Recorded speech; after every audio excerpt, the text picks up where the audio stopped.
प्रमुख वक्ता एक दो लोग बोल पाएंगे। मैं कृपया करके बैठ जाएं, सभी लोग, सभी साथी बैठ जाएं, हमारे सभी भाई बहन बैठ जाएं और गेट में जो थोड़ी अभी सुविधा हो रही है वहां पर सहयोग कर लें। मैं खटीमा के उम्मीदवार श्री भुवन कापड़ी जी से निवेदन करूंगा कि वो फूलों की टोकरी भेंट करके प्रियंका जी का स्वागत करें। नानक मता के उम्मीदवार श्री गोपाल राणा जी से भी कहूंगा, ये मैडम थारू जनजाति द्वारा बनाई गई पिटरिया डलिया ये आपको भेंट करेंगे। मैं निवेदन करूंगा जिला कांग्रेस कमेटी की महिला अध्यक्ष श्रीमती रेखा सोंगरा से कि वो भी मैडम का स्वागत करे। श्रीमती सोनी राणा चेयरमैन खटीमा हसूलिया, बस हो गया सर, एक मिनट एक सेकंड में। मैं बॉबी राठौर राजू सिनेजा, बस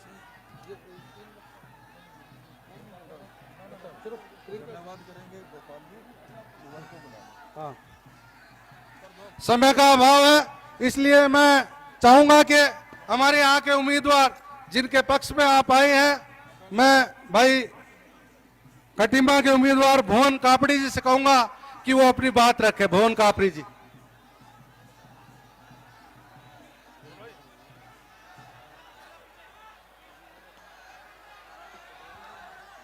सबसे पहले आज 2022 के इस चुनावी समर में मैं आप सब लोगों का दिल की गहराइयों से धन्यवाद करता हूं कि 2 दिन के सूक्ष्म समय में आप आज हमारी नेता, हमारी प्रिय नेता, राष्ट्रीय महासचिव कांग्रेस पार्टी आदरणीय प्रियंका गांधी जी के स्वागत में इतनी भारी संख्या में यहां उपस्थित हुए, इसका मैं दिल की गहराइयों से आप लोगों का धन्यवाद करता हूं। साथियों, ये 2022 का चुनाव बहुत निर्णायक चुनाव है। ये चुनाव कोई चुनाव नहीं है, ये समझिए आजादी की लड़ाई है। ये हमारे गरीब आदमी को महंगाई से आजादी दिलाने का चुनाव है। ये चुनाव हमारे बेरोजगारों को रोजगार दिलाने का चुनाव है, बेरोजगारी से आजादी दिलाने का चुनाव है। साथियों, मैं आपसे कहना चाहता हूं, पिछले 5 वर्षों में जो कमर तोड़ महंगाई बढ़ी है उससे हमारा आम आदमी आज त्रस्त है। हम गांव-गांव घूम रहे हैं, लोगों से बात कर रहे हैं, किसी के घर में इतनी भी बचत नहीं रही कि घर में कोई बुजुर्ग बीमार हो जाए तो उसका इलाज करा सके। मैं आपसे कहना चाहता हूं, आप अपने बच्चों को पढ़ा लिखा रहे हैं, बहुत मेहनत से, खून पसीने की कमाई से। पिछले 5 साल में बच्चों की उम्र निकलती चली गई लेकिन रोजगार नहीं निकला, रोजगार नहीं निकला। साथियों, हमारा युवा बेरोजगार भटक रहा है, हमारे महिलाएं दिन में 3 बार महंगाई से लड़ाई लड़ रही हैं, हमारे छात्र परेशान हैं, 20-20 दिन तक भूख हड़ताल में बैठ रहे हैं और उन लोगों को वहां एडमिशन नहीं मिल पा रहा है। छात्र संख्या 3000 से घटाकर 800 कर दी है।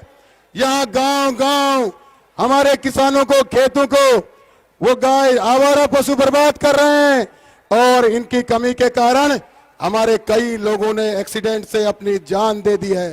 साथियों, मैं आपसे कहना चाहता हूं, ये 2022 का चुनाव, ये परिवर्तन करना एक आम आदमी को सुरक्षित रखने के लिए जरूरी है। मैं आपसे कहना चाहता हूं, कांग्रेस पार्टी आज मुद्दों के साथ आपके बीच आ रही है।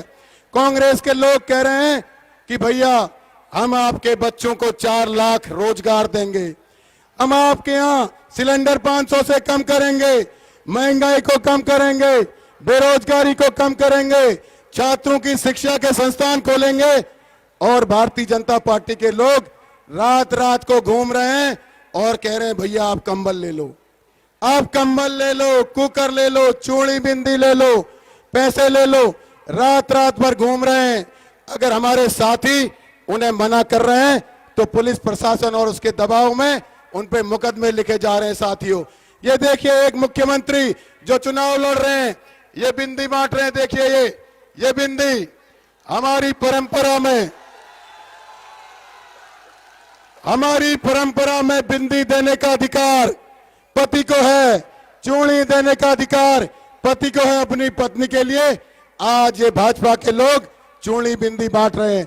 मैं आपसे कहना चाहता हूं, पिछले 5 साल से जो संघर्ष कर रहे हैं, दिन रात महंगाई से लड़ रहे हैं, युवा बेरोजगारी से लड़ रहा, किसान आवारा पशुओं से लड़ रहे हैं, उस 5 साल का बदला लेने का समय आ गया है साथियों। और ये 14 तारीख को हाथ के पंजे में बटन दबाकर इस जन विरोधी सरकार को, इस गरीब विरोधी सरकार को, इस युवा विरोधी सरकार को, इस छात्र विरोधी सरकार को, इस किसान विरोधी सरकार को उखाड़ फेंकने का काम करना है। मैं आपसे ये कहना चाहता हूं, मैं गरीब का बेटा हूं। भारतीय जनता पार्टी के लोग कहते हैं कि भुवन कापड़ी बहुत संघर्षशील है, गरीबी अमीरी ऊंच नीच का भेदभाव नहीं करता, जात पात का भेदभाव नहीं करता, संघर्ष करता है। अगर एक कमी है तो वो गरीब है। हम आखिरी 2 रातों में वोट खरीद लेंगे, यही बात वो कहते हैं। मैं आपसे पूछता हूं, क्या इस खटीमा की महान धरती के वोट बिकाऊ है क्या? आप हाथ उठाओ, हाथ उठा के सब लोग बताओ, क्या ये वोट बिकाऊ है क्या? क्या हमारी खटीमा के लोग जिन्होंने उत्तराखंड को बनाया, जो भूतपूर्व सैनिक यहाँ रहते हैं, जो हमारे थारू जनजाति के लोग रहते हैं, ये कौमी एकता का गुलदस्ता, क्या यहाँ का वोट बिकाऊ है? आप बताओ, हाथ खड़ा करके बताओ, आप इस गरीब के बेटे के साथ हैं? मैं पूछना चाहता हूं, पीछे वालों से पूछूंगा कि आप इस गरीब के बेटे के साथ खड़े हैं या नहीं है? भारत माता की, भारत माता की, भारत माता की, भारत माता की। आप सबका बहुत बहुत धन्यवाद। अब मैं निवेदन करूंगा गोपाल सिंह जी राणा जी से, जो नानक मता से उम्मीदवार है, वो अपनी आकर अपनी बात रखें। धन्यवाद। मैं आदरणीय हमारी महबूब नेता जिनको आप सुनना चाह रहे हैं, मैं उनसे आग्रह करूंगा, प्रियंका जी से, और गोपाल सिंह जी राणा बाद में धन्यवाद करेंगे। मैं उससे पहले आग्रह करूंगा कि प्रियंका जी आकर अपनी बात कहें जिनको आप सुनना चाहते हैं।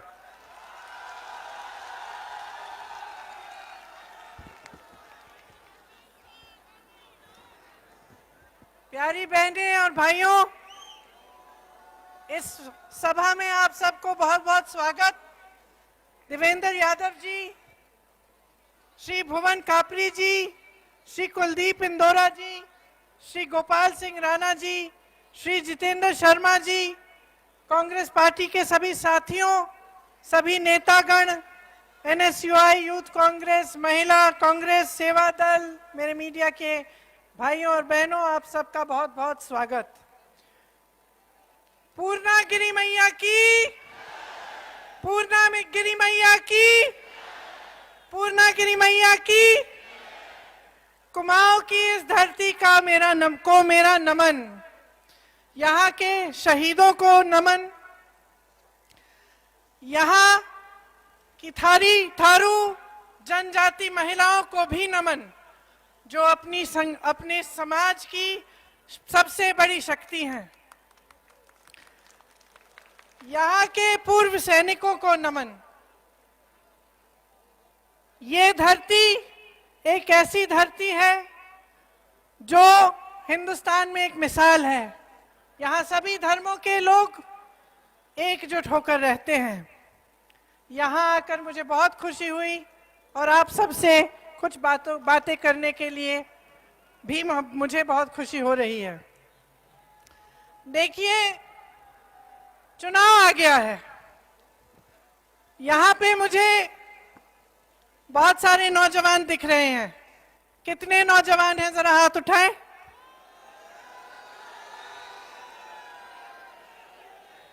आप तो नौजवान नहीं है। चलिए ठीक है। अब जरा मुझे बताइए कि आप में से पिछले 5 सालों में किसको रोजगार मिला है सरकार से? हाथ उठा के दिखाइए। सबको मिला रोजगार? नहीं मिला ना? किसी को नहीं मिला? सबसे बड़ी समस्या क्या है आपके प्रदेश में?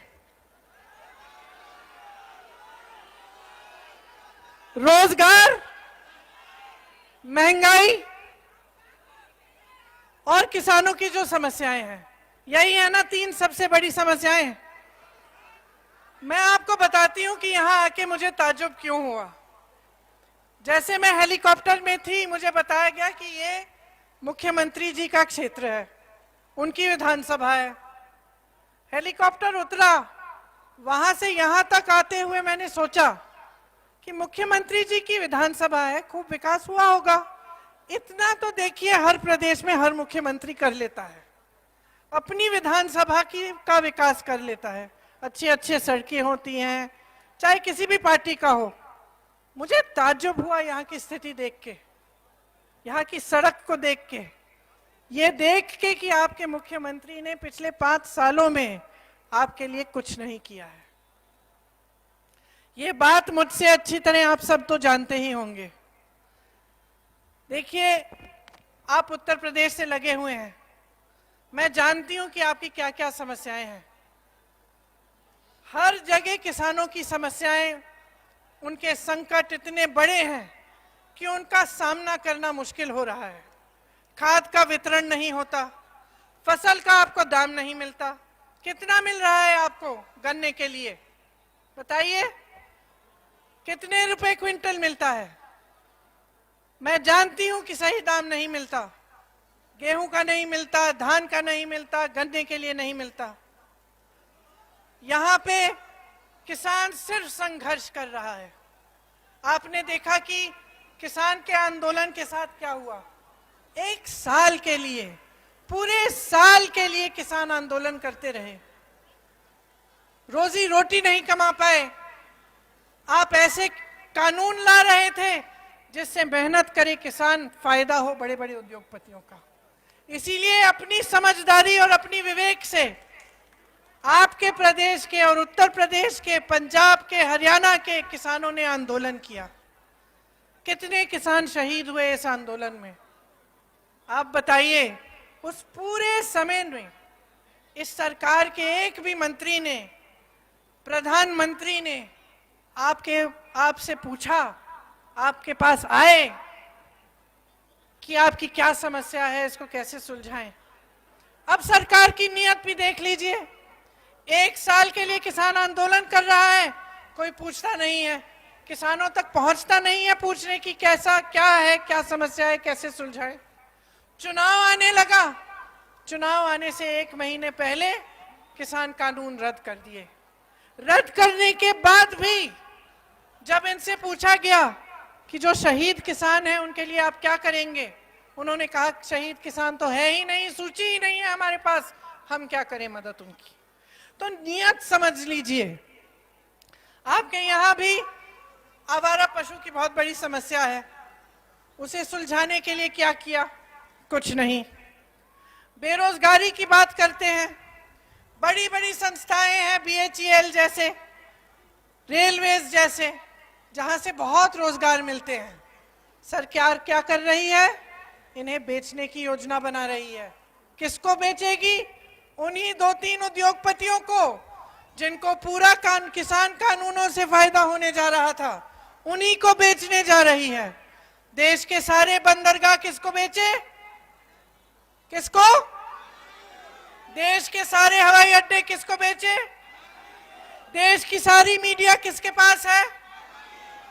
देश का पूरा पेट्रोलियम, टेक्नोलॉजी, ये सब किसको दे रहे हैं? तो इन 2 लोगों के लिए, इन्हीं 2 उद्योगपतियों के लिए जो प्रधानमंत्री जी के मित्र हैं, उनके लिए पूरे देश की नीतियां चल रही हैं। देश का बजट आता है, गरीबों के लिए कुछ नहीं, किसानों के लिए कुछ नहीं, मिडिल क्लास के लिए कुछ नहीं। जो छोटे और मध्यम व्यापारी हैं, जो इस तरह की दुकानें चलाते हैं, जो रास्ते में हैं इधर, जो छोटे छोटे मैन्युफैक्चरिंग के यूनिट बनाते हैं, उनके लिए कुछ नहीं। वही है इस देश की रीढ़ की हड्डी, जो छोटे दुकानदार हैं, छोटे व्यापारी हैं, जो पिछले 5 सालों में जिनका व्यापार बंद होने के कगार पर आ गया है, जिनको बताया गया था कि नोटबंदी इसलिए की जा रही है कि देश का पूरा काला धन वापस आ जाए। उनको ये नहीं बताया किसी ने कि नोटबंदी से उन पर कितना संकट आने वाला था। उसके बाद जीएसटी थोपी गई उन पर, कोरोना आया, कोरोना में लॉकडाउन हुए। सबसे ज्यादा नुकसान किसको हुआ? सबसे ज्यादा नुकसान उन्हीं छोटे व्यापारियों को हुआ जो इस देश की रीढ़ की हड्डी हैं। मैं क्यों कह रही हूं कि आप इस देश की रीढ़ की हड्डी हैं? क्योंकि रोजगार पैदा करने वाले यही छोटे और माध्यम व्यापारी हैं। कोई अडानी जी और अंबानी जी नहीं पैदा कर रहे हैं रोजगार आपके लिए। रोजगार पैदा करने वाले छोटे और मध्यम जो व्यापारी हैं, जो बिजनेस हैं, जो मैन्युफैक्चरिंग के यूनिट हैं, ये है। इस सरकार की नीति और नीयत देखिए किस तरह से आपकी कमर तोड़ी है। किसान की कमर तोड़ी, छोटे व्यापारियों की कमर तोड़ी, बेरोजगार नौजवानों को एक भी रोजगार नहीं दिया। 28,000 रोजगार खाली पड़े हैं, पद खाली पड़े हैं सरकार में, उत्तराखंड की सरकार में। क्या उनको 28,000 बेरोजगार युवा नहीं मिले? यहां आप हाथ उठा रहे हैं, आप ही में 5-6 हजार तो यही होंगे। नौकरियां क्यों नहीं दी? आज तक वो पद खाली क्यों हैं? आज इतनी महंगाई क्यों है? आपको गैस सिलेंडर कितने में मिल रहा है? पहाड़ों में जाइएगा, उसका दुगना लगता है ट्रांसपोर्ट लगने के बाद। महंगाई इतनी ही है कि तेल नहीं खरीद पा रहे हैं, खाने पीने का सामान नहीं खरीद पा रहे हैं, रोजी रोटी नहीं बन रही है। और आपके सामने आकर क्या कहते हैं? धर्म की बात करते हैं। कैसा धर्म है ये? कैसा धर्म है ये इनका? सबसे बड़ा धर्म एक नेता का क्या होता है? जनता की सेवा, जनता की सुविधा, जनता का विकास। और आज तमाम भाजपा के नेता आपके मुख्यमंत्री से शुरू होकर देश के प्रधानमंत्री तक सिर्फ अपने विकास के बारे में सोच रहे हैं, सिर्फ अपनी सुविधाओं के बारे में, सिर्फ अपने बड़े बड़े उद्योगपति दोस्तों के बारे में। आपके बारे में कोई नहीं सोच रहा। अगर आपके बारे में कोई सोच रहा होता तो इतनी बड़ी तादाद में मेरे नौजवान भाइयों और बहन आप अपने हाथ नहीं उठाते। जब मैं पूछती आपसे कि किसी को रोजगार मिला है कि नहीं मिला, तो आपका हाथ नीचे नहीं जाता। अगर इन्होंने आपके लिए काम किया होता तो आज इस महंगाई की मार से आपकी कमर नहीं टूट रही होती। अगर इन्होंने आपके लिए काम किया होता तो आपके लिए शिक्षा की सुविधाएं होती। जब कोरोना हुआ तो आपके लिए सेहत की सुविधाएं होती। कहां थे ये लोग? यहां से पलायन बहुत है। पलायन क्यों होता है? पलायन इसलिए होता है कि प्रदेश में रोजगार पैदा नहीं हो रहे हैं। और आपके प्रदेश के पास तो सब कुछ है, हिमालय है, प्रकृति है, पर्यटन के मौके हैं। जो कोई नौजवान एक छोटा सा पर्यटन के लिए भी अपना बिजनेस शुरू करना चाहे, उसको सुविधा मिलनी चाहिए, सहायता मिलनी चाहिए। सब कुछ है, हुनर है आपके प्रदेश में, लेकिन रोजगार नहीं है। रोजगार नहीं है। रोजगार के लिए आपके यहां से लोग पलायन करके बाहर जा रहे हैं।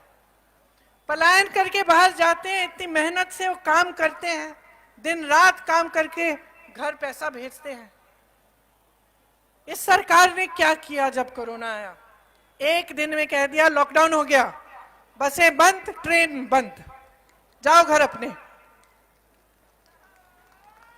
तमाम उत्तराखंड के लोग जो दिल्ली जैसे शहरों में मेहनत की कमाई करते हैं, दिन रात काम करते हैं, उनको भगवान के भरोसे छोड़ दिया। कुछ दिनों पहले प्रधानमंत्री जी ने संसद में कहा कि कांग्रेस पार्टी ने इन लोगों की मदद की, कोरोना फैला दिया पूरे देश में राजनीति करके। तो हम क्या करते? मैं पूछना चाहती हूं। आपके भाई बहन सड़क पे चल के आ रहे थे, पैदल आ रहे थे, कोई सुविधा नहीं थी, कोई साधन नहीं था। क्या हम उनको ऐसे ही छोड़ देते? ऐसे बच्चे थे जो साइकिल पे अपने माँ बाप को बिठा के चला रहे थे 600 किलोमीटर दिल्ली से बिहार तक। मुझे याद है मैसेज आते थे, हम उत्तराखंड के हैं दीदी, कहीं ना कहीं से हमें मदद कर दो, खाने को नहीं है, एक दिन का खाना बचता है, हमें मदद कर दो। मुझे याद है हमने कितनी जीपों का इंतजाम किया, बसों का इंतजाम किया। क्यों किया? हम राजनीति कर रहे थे क्या? हम अपना धर्म निभा रहे थे। हमारा देशवासी अकेला बड़े बड़े शहरों से पैदल अपने गांव तक आ रहा था। हमारी सरकार ने उसको भगवान भरोसे छोड़ा, हमने उसकी मदद की, राजनीति के लिए नहीं, क्योंकि हमारा धर्म था। तो सोच लीजिए, जो ये सीधी सी बात नहीं समझ पाता वो आपका विकास क्या कराएगा। एक सीधी सी बात है, हम सब बैठे हैं मंच पे, किसने बिठाया? आपने बिठाया ना? बोलो हमने, जोर से बोलो हमने बिठाया। ये बात कभी मत भूलिए। बहनों और भाइयों, आपके अधिकार रोज छीने जा रहे हैं, मंदिरों पे आपके अधिकार छीने जा रहे हैं। मेरी थारू बहनें आपकी जमीन पे अधिकार छीने जा रहे हैं। मेरे नौजवान भाई, रोजगार का आपका अधिकार छीना जा रहा है, आपको लूटा जा रहा है, आपको गुमराह किया जा रहा है। मैं एक ही बात कहने आई हूं आपको दिल्ली से, आंखें खोलो, अपनी आंखें खोलो और देखो कि पिछले 5 सालों में आपके प्रदेश के साथ क्या किया गया है। जागरूक बनो। ये जो शक्ति है ना, मैंने आपसे बुलवाया, आपने बिठाया है, इसको कभी मत भूलो। याद दिलाओ इन लोगों को। ये जो मुख्यमंत्री बैठे हुए हैं आजकल आपको बिंदियां और चूड़ियां बांट रहे हैं, इनसे पूछो रोजगार क्यों नहीं बांटे? इनसे पूछो हमारी जमीन क्यों छीनी? इनसे पूछो जब हमारे भाई बहन शहरों से वापस आ रहे थे तो तुम कहां थे? आज क्यों आए हो हमारे पास? जब हम संकट में थे, जब हमारे किसान भाई आंदोलन कर रहे थे तो तुम कहां थे? और आप सब इन सवालों का जवाब जानते हैं। अपने दिलों में झांको, 5 सालों में क्या आप आगे बढ़े हैं? आपका जीवन बेहतर बना है? बताओ, बेहतर बना है? आपके इस मुख्यमंत्री ने आपका विकास किया है? तो हराओ इनको।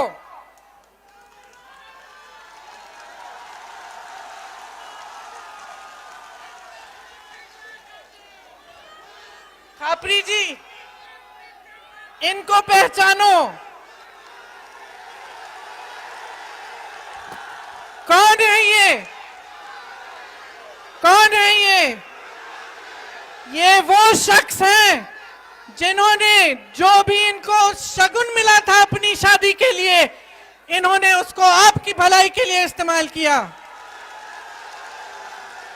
पहचानो इनको। सुबह से शाम आपके लिए काम करेंगे और इनका चेहरा आपको दिन रात दिखेगा। इनको आप जब बनाएंगे अपना विधायक तो 5 सालों के लिए हर रोज इनका चेहरा आपको यहां अपनी विधानसभा में मिलेगा।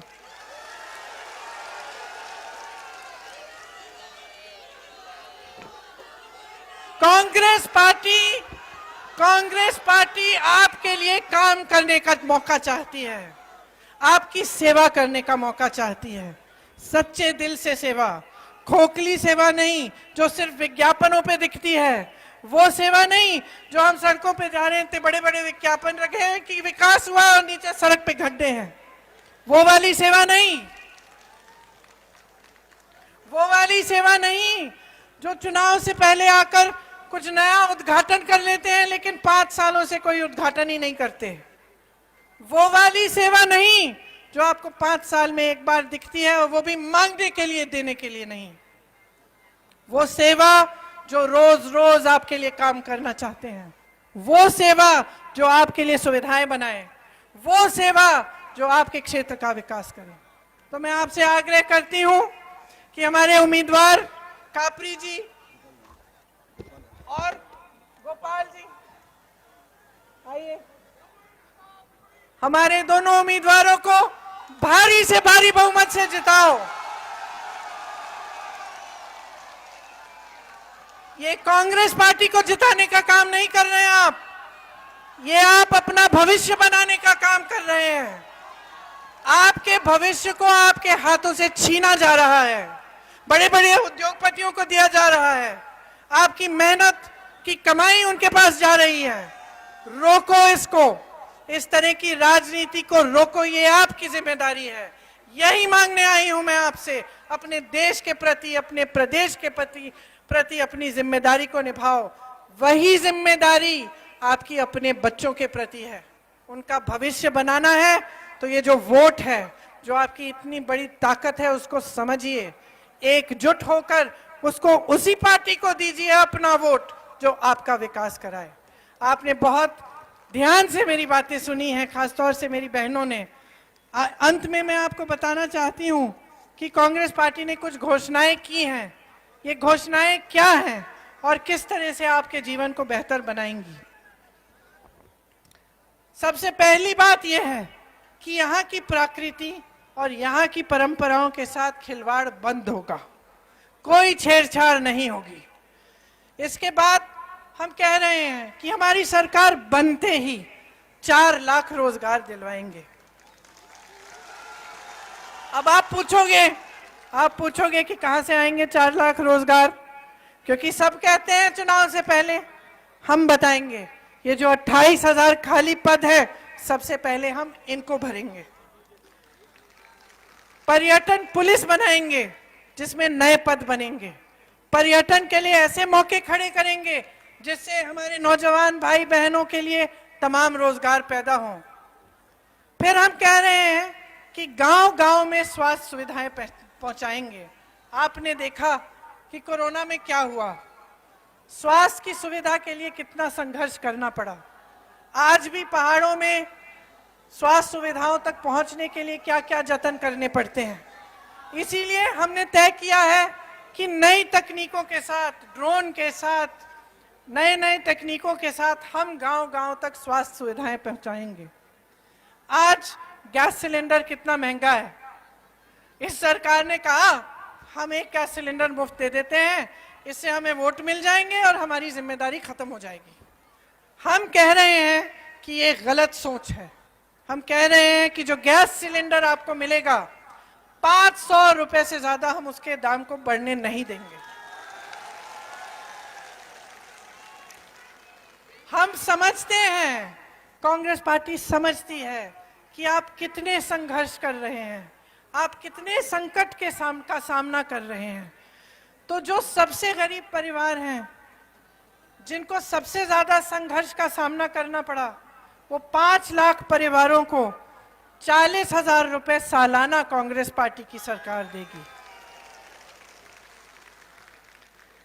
मेरी बहनें, आपके लिए सरकारी बसों में यात्रा मुफ्त होगी। इसके साथ साथ पुलिस विभाग में 40% पद महिलाओं के लिए आरक्षित होंगे। यहाँ पूर्व सैनिक बहुत हैं। शुरू में ही मैंने आपको नमन किया। आपने जो सेवा इस देश के लिए की, उस सेवा के लिए ये देश हमेशा आभारी रहेगा। इसीलिए एक पूर्व सैनिक कल्याण बोर्ड का गठन किया जाएगा। आपके लिए खास कार्यक्रम, जिससे बच्चों की शिक्षा, पेंशन आदि के लिए मदद मिलेगी। ये सब योजनाएं कांग्रेस पार्टी ने बनाई हैं। इसके अलावा भी बहुत सारी योजनाएं हैं जो हमारे घोषणा पत्र में है। तो मैं हमेशा कहती हूं कि हमें राजनीति को बदलना है और राजनीति को विकास के बारे में बनाना है। हमें ऐसी राजनीति लानी है जो चुनाव के समय जो लोग आपके सामने आए, वो धर्म, सांप्रदायिकता, जातिवाद की बात न करें, वो आपके विकास की बात करें। रोजगार कहाँ से आएंगे, किसानों के लिए क्या करेंगे, महिलाओं के लिए क्या करेंगे, जनजातियों के लिए क्या करेंगे। इसीलिए हम आपके सामने ये सब बातें कहना चाहते हैं कि हम क्या करना चाहते हैं। हमने पहले भी करके दिखाया है और जहाँ जहाँ हमारी सरकारें हैं, आप देखिए काम हो रहा है और जनता के लिए काम हो रहा है, अपने लिए नहीं। तो आपको मैं धन्यवाद देना चाहती हूँ कि आपने मेरी बातें सुनी। और मैं फिर से आग्रह करना चाहती हूँ कि चुनाव के समय जब आप पोलिंग के लिए जाएंगे आप ये बातें याद रखें और इस बार कांग्रेस को भारी से भारी बहुमत से विजयी बनाएंगे। बहुत बहुत धन्यवाद आपको। जय हिंद। और जोर से बोलिए जय हिंद, जय हिंद। धन्यवाद। अब मैं आभार और धन्यवाद करने के लिए निवेदन करूंगा नानकमता से उम्मीदवार पूर्व विधायक गोपाल सिंह जी राणा साहब आए और अपनी बात रखें। बहुत बहुत धन्यवाद। आज इस खटीमा में जो आंदोलन भूमि है, मैं इस खटीमा जो बलिदान की भूमि है, अपनी राष्ट्रीय महामंत्री सम्मानिता आदरणीय प्रियंका गांधी जी का बहुत बहुत आभार व्यक्त करता हूं, धन्यवाद देना चाहता हूं, अभिनंदन करता हूं कि आप आज इस जनजातीय क्षेत्र में आपका आगमन हुआ है। मैं बताना चाहता हूं आप सब लोगों को, कांग्रेस ने हमेशा विकास किया है और विकास करने की राजनीति करती है। आज मैं बताना चाहता हूं कि जब 2002 में सबसे ज्यादा वोटों से जीत के आंख से गया था और पंडित नारायण दत्त तिवारी जी की सरकार थी, तो यहाँ 200 करोड़ की रोडों का निर्माण करने का काम कांग्रेस ने किया। यहाँ तहसील बनाने का काम कांग्रेस ने किया, बड़ा हॉस्पिटल बनाने का काम कांग्रेस ने किया, यहाँ पर म्युनिसिपल कोर्ट बनाने का काम कांग्रेस ने किया, और जितने यहाँ पर विकास है, जितने विकास कार्य हैं, सब कांग्रेस ने किया है। कांग्रेस हमेशा विकास की राजनीति करती है। इनके वायदे सब खोखले हैं। बहुत सारी बातें कापड़ी जी ने बता दी है। मैं कहना चाहता हूं कि आप सबकी ओर से माननीय प्रियंका गांधी जी का बहुत बहुत मैं पुनः स्वागत करता हूं और आपको बताना चाहता हूं कि ये जन विरोधी सरकार को, ये किसान विरोधी सरकार को, युवा विरोधी सरकार को आज उखाड़ फेंकने की जरूरत है। जिसने कोई काम नहीं किया, आज महंगाई कहां से कहां पहुंच गई, आज हमारा युवा बेरोजगार है, हमारा किसान आज परेशान है। आज इनके निर्णय बड़े उलझुल निर्णय हैं, कभी रातों रात नोट बंद कर देते हैं, कभी गौ का जो नियम है बोला था, आज हमारी गौ माता कहां सुरक्षित है। आज अगर गौ माता की रक्षा करनी थी, गौ माता की अगर पूजा करनी थी, तो उनके लिए गौशाला की व्यवस्था भी करनी थी। तो मैं ज्यादा कुछ नहीं कहती हूँ, आप सब लोगों से आगे करना चाहता हूं कि नानकमता विधानसभा क्षेत्र, खटीमा विधानसभा क्षेत्र, दोनों विधानसभा क्षेत्र बस बहुत सारे वोटों से जीत रहे हैं। मैं आप भी उस परिवर्तन की लहर में आपका योगदान हो तो निश्चित तौर पर पूरा उत्तराखंड में भारतीय जनता पार्टी की सरकार की विदाई है, ये निश्चित कहना चाहूँ शब्दों के साथ। बहुत बहुत धन्यवाद। जय हिंद, जय भारत, जय उत्तराखंड।